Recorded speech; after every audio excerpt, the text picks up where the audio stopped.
Mataram, welcome back to our YouTube channel. Friends, defence के sector में एक बहुत बड़ा जो डेवलपमेंट है वो देखने के लिए मिल रहा है और ये जो डेवलपमेंट है ये है भारत के द्वारा SFDR यानी कि solid fuel ducted ramjet engine जो है उसका विकास कर लिया गया है और इसका सक्सेसफुल जो है वो टेस्टिंग हो चुकी है। आइए आज देखते हैं कि देखिए, आपने रैमजेट स्क्रैमजेट मैंने अलग से भी एक वीडियो बनाई थी, वो आपने देखी होगी, अन्यथा आप ये जानते होंगे कि जो रैमजेट है ये आने वाले जो भविष्य के लिए कितना उपयोगी होने वाला है ये इंजन भारत के लिए, ये अपने आप में बताने की जरूरत नहीं है।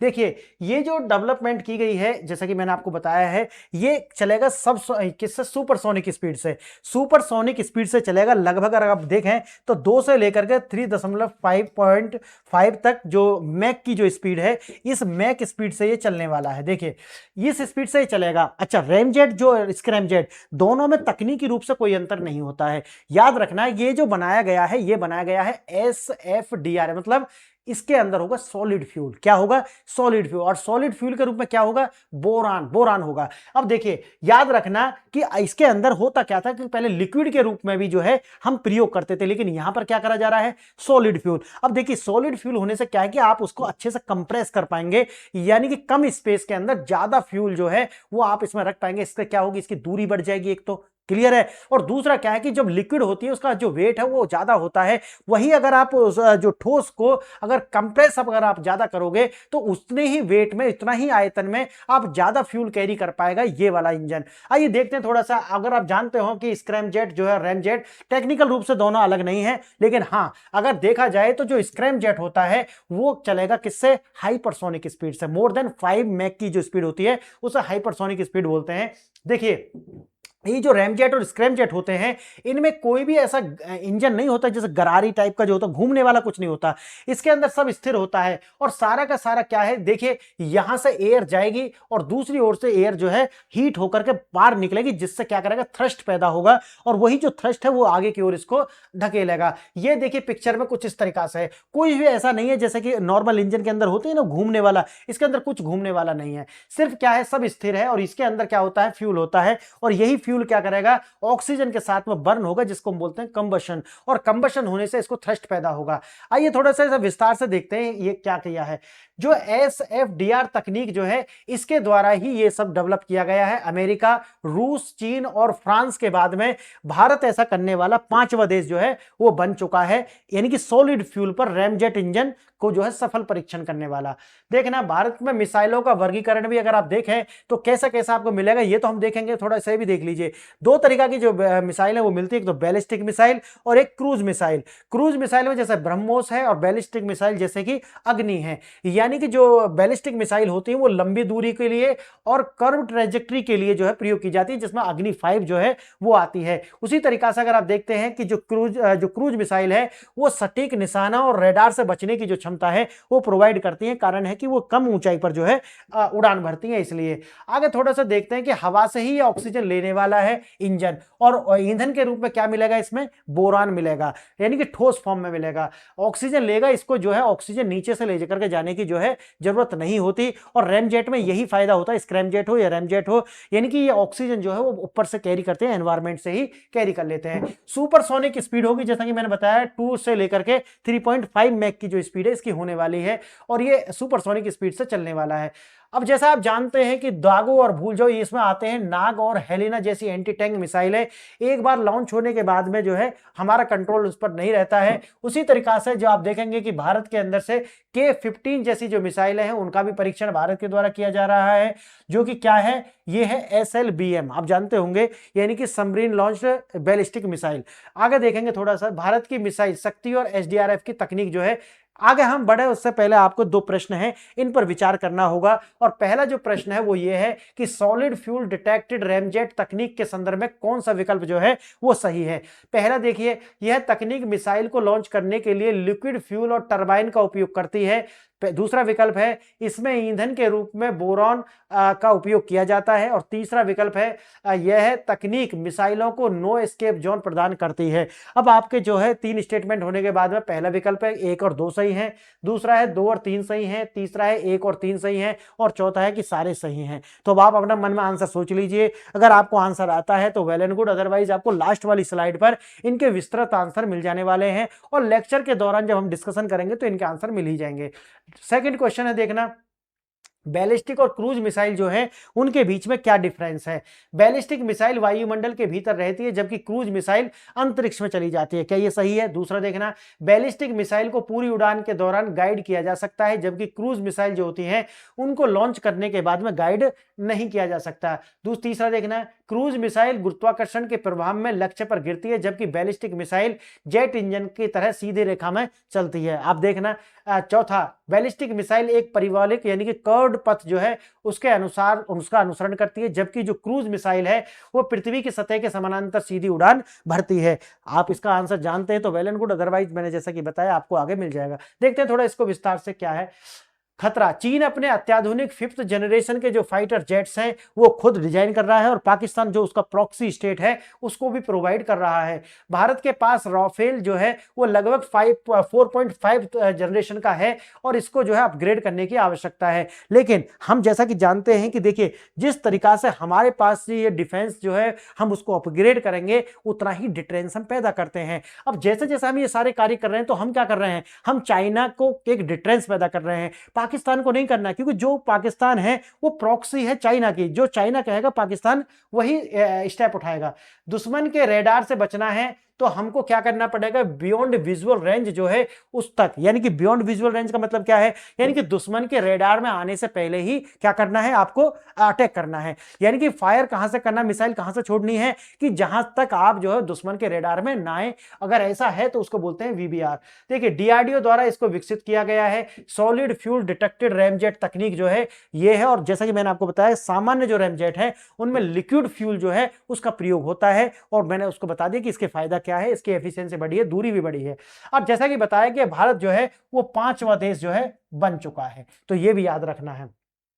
रैमजेट तकनीक को डोमेस्ट्रेट का मतलब जानते हैं, यानी कि प्रदर्शन करने के लिए एक दुर्लभ उपलब्धि है। अब तक यह तकनीक केवल 4 देश कर पाए थे, यूएसए, रूस, चीन और फ्रांस। 5वां देश जो है वो हमारा भारत बन चुका है।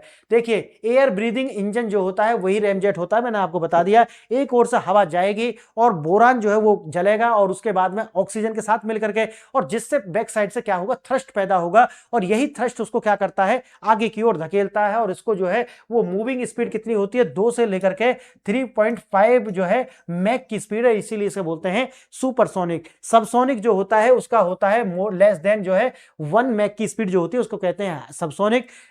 2 से लेकर के 4, 2 से लेकर के 4 तक की या 5 तक की भी आप मानोगे तो उसे बोलते हैं सुपरसोनिक, और मोर देन 5 मैक की जो स्पीड है उसे बोलते हैं क्या, हाइपरसोनिक। तो जो स्क्रैमजेट इंजन जो है, जो रैमजेट का अपर वर्जन है, उसका मतलब है कि वो क्या है, हाइपरसोनिक है। क्यों? क्योंकि उसकी जो स्पीड है मोर देन 5 मैक है। आगे देखना है, जैसा मैंने आपको बताया इसके अंदर कोई भी मूविंग पार्ट्स जो है वो नहीं होते। एक ओर से हवा जाती है और दूसरी ओर से गर्म होकर के निकलती है, जिससे थ्रस्ट पैदा होता है।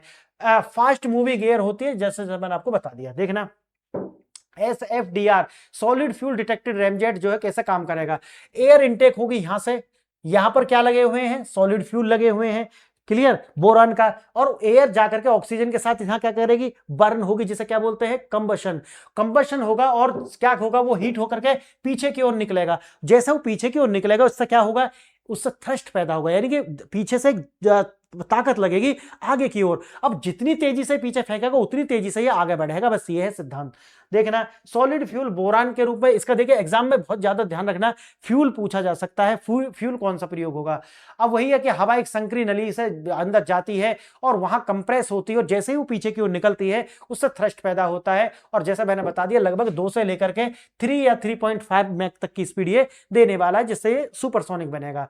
आगे देखना यही जो दिखाया गया है, इसका no escape zone. No escape zone का मतलब होता है कि एक ऐसा जोन जो इसकी मारक क्षमता है वहां से कोई बच करके नहीं निकल सकता, वो दिखाता है no escape zone. No escape zone क्या है? अंतिम चरण जो है इसको, इसके अंदर क्या होता है, डबल जो थ्रस्ट होता है, जिसके अंदर अंतिम चरण में जाकर को इसको एक थ्रस्ट मिलता है, इसलिए इसका जो नो एस्केप जोन है वो इतना बड़ा आपको दिखाई पड़ रहा है। देखिए एक छोटा सा बड़ा विमान भी कैसा लग रहा है इसके आगे, तो समझिए इतना बड़ा जो इसका नो एस्केप जोन है, एक बार इसके जोन में आ गया तो फिर वहां से एस्केप का मतलब है निकल जाना वहां से, तो एस्केप तो नहीं कर पाएगा।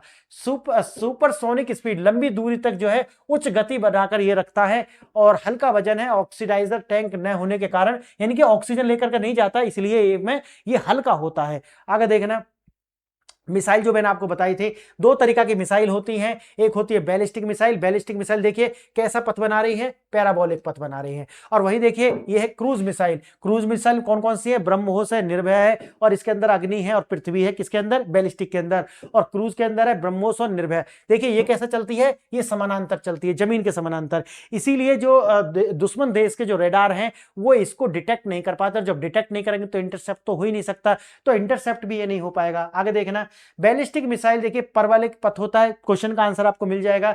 जो बैलिस्टिक मिसाइल होती है उसका पथ कैसा होता है? परबोलिक, इस तरीका से, ठीक है।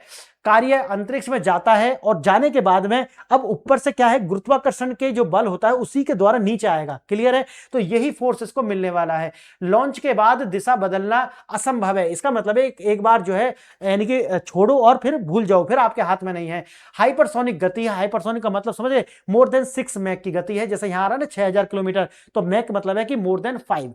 देखिए पृथ्वी हो गया, अग्नि सीरीज की जितनी भी मिसाइल है 1 से लेकर के 5 तक सब इसी के अंतर्गत आती है, यानी कि किसमें आती हैं? बैलिस्टिक मिसाइल के अंदर आती हैं। आगे देखना, फिर आता है क्रूज मिसाइल। क्रूज मिसाइल देखनी जमीन के सतह के साथ साथ चलेगी, यानी कि कम दूरी पर, कम ऊंचाई पर उड़ करके चलेगी, जिससे दुश्मन देश का जो रेडार है उसको ट्रैक नहीं कर पाता, और ट्रैक नहीं करेगा तो इंटरसेप्ट नहीं हो पाएगा। देखना पृथ्वी की सतह के समानांतर चलती है, और जो स्टील्थ का मतलब होता है छुपने की कैपेबिलिटी। क्यों छुप क्यों जाएगा? क्योंकि रेडार में नहीं आएगा, इसीलिए छुप जाएगा। लो एल्टीट्यूड यानी कि कम ऊंचाई पर उड़ती है, यही जो है, अच्छा सटीकता, पूरी उड़ान के दौरान गाइडेंस संभव है, समझ गए? इसको जब चाहो दिशा दे सकते हो, लेकिन बैलिस्टिक में नहीं कर सकते। याद रखना है क्योंकि ये आपके एग्जाम में आपको जो है कंपैरिजन करके पूछ लेता है। ब्रह्मोस निर्भय, जैसा आपको पता है इसके अंदर 2 मिसाइल है, और 2 मिसाइल तो मैंने उदाहरण के लिए दी है, आगे देखेंगे। हवा से हवा में, यानी कि जो मार करता है अस्त्र, एयर टू एयर अस्त्र जो है वो बियॉन्ड विजुअल रेंज जो है SFDR इसे घातक बनाएगा, यानी कि अस्त्र इसको और घातक बनाएगा। एंटी टैंक ये जो नाग है और हेलिना जो है दागो और भूल जाओ। मैंने एक वीडियो बनाई थी कि जो इसके अंदर भी क्या लगाए जाएंगे, ये रैमजेट इंजन ही लगाए जाएंगे। और जो गोला होता है ना, गोला अभी तक क्या थे, ये शेल जो थे ये तोप फेंकती थी, लेकिन मैंने एक वीडियो बनाई थी कि IIT और जो हमारी DRDO उन्होंने मिलकर के इसके अंदर रैमजेट इंजन फिट कर दिया है, और भारत ऐसा करने वाला दुनिया का पहला देश है। आप गूगल करके पढ़ना एक बार उसे भी। देखिए सामरिक महत्व, आयात से निर्यात की ओर। अब भारत क्या हो गया है, क्रिटिकल प्रोपल्सन सिस्टम, प्रोपल्सन मतलब होता है जो थ्रस्ट पैदा करते हैं, यानी क्रिटिकल प्रोपल्सन सिस्टम जो है के लिए विदेशी निर्भरता भारत की समाप्त हो चुकी है।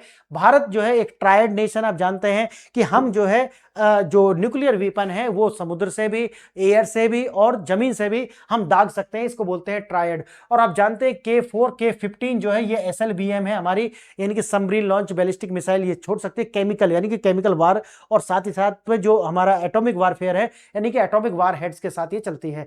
भारत अब खरीदार नहीं बचा है, बल्कि भारत एक एक्सपोर्टर बन चुका है। अब ब्रह्मोस को देख सकते हैं, और आकाश जैसी मिसाइल है हम एक्सपोर्ट करते हैं। धन्यवाद, मेरे आपने वीडियो यहां तक देखी फ्रेंड्स। आपको अगर मेरे साथ जुड़ना है तो एक चैनल सब्सक्राइब कर लीजिए, और आप मेरे टेलीग्राम लिंक जो कि इसी वीडियो के डिस्क्रिप्शन में है जाइए, थाउजेंड्स वीडियोस के लिंक, थाउजेंड्स PDF आपको इसी चैनल पर मिल जाएंगे टेलीग्राम पर। और एक जो है आपको यहां पर देखने के लिए मिलेगा व्हाट्सएप, ठीक है, तो व्हाट्सएप से आप जुड़ जाइए। तो आपने वीडियो यहां तक देखा, इसके